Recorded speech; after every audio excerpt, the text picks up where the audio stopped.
Leviticus chapter 1, the burnt offering.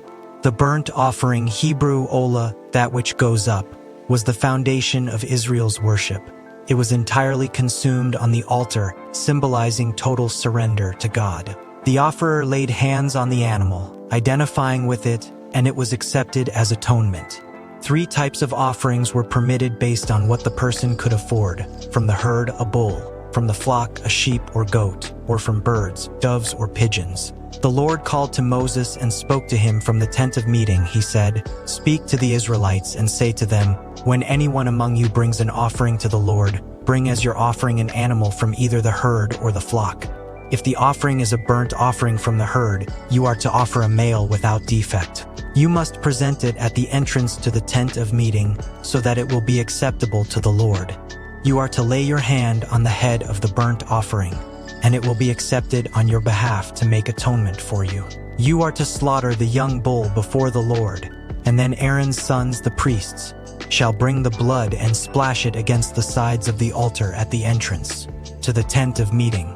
You are to skin the burnt offering and cut it into pieces. The sons of Aaron the priest are to put fire on the altar and arrange wood on the fire.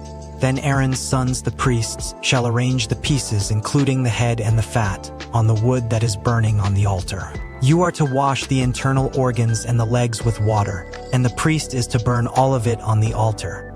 It is a burnt offering, a food offering, an aroma pleasing to the Lord. If the offering is a burnt offering from the flock, from either the sheep or the goats, you are to offer a male without defect. You are to slaughter it at the north side of the altar before the Lord, and Aaron's sons, the priests, shall splash its blood against the sides of the altar. You are to cut it into pieces, and the priest shall arrange them, including the head and the fat, on the wood that is burning on the altar. You are to wash the internal organs and the legs with water, and the priest is to bring all of them and burn them on the altar. It is a burnt offering, a food offering, an aroma pleasing to the Lord. If the offering to the Lord is a burnt offering of birds, you are to offer a dove or a young pigeon. The priest shall bring it to the altar, wring off the head and burn it on the altar. Its blood shall be drained out on the side of the altar. He is to remove the crop and the feathers, and throw them down east of the altar where the ashes are. He shall tear it open by the wings, not dividing it completely, and then the priest shall burn it on the wood that is burning on the altar. It is a burnt offering, a food offering, an aroma pleasing to the Lord. Lessons and teachings 1.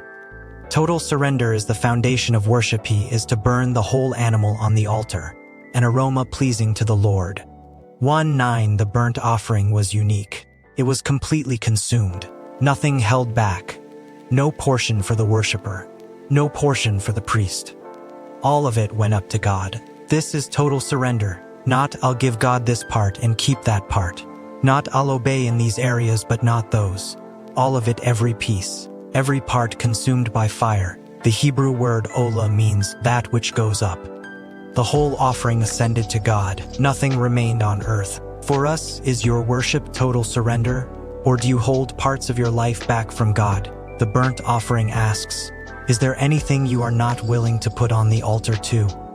It must be without defect. Give God your best offer, a male without defect. 1:3 God didn't accept sick animals, injured animals, or runts of the litter. He demanded the best, unblemished, perfect, valuable.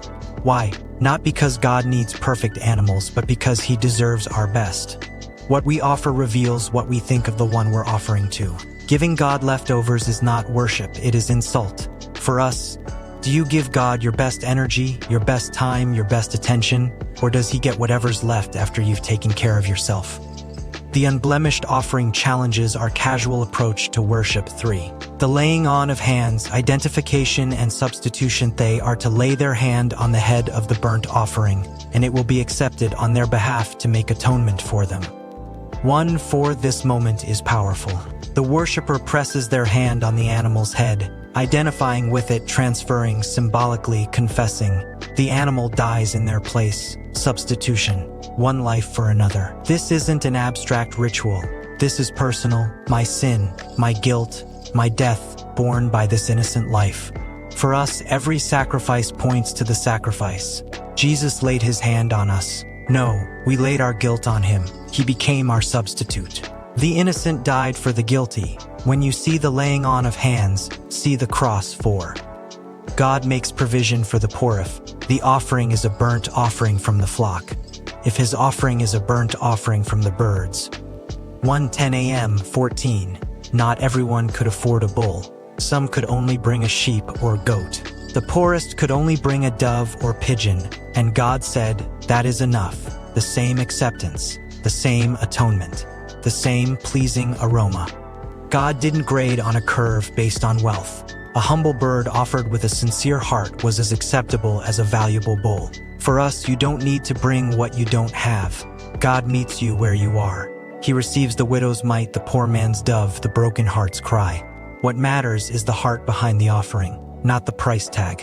Subscribe, like, comment, and hit notification button for more videos, more Bible study, and more Bible knowledge. We got you.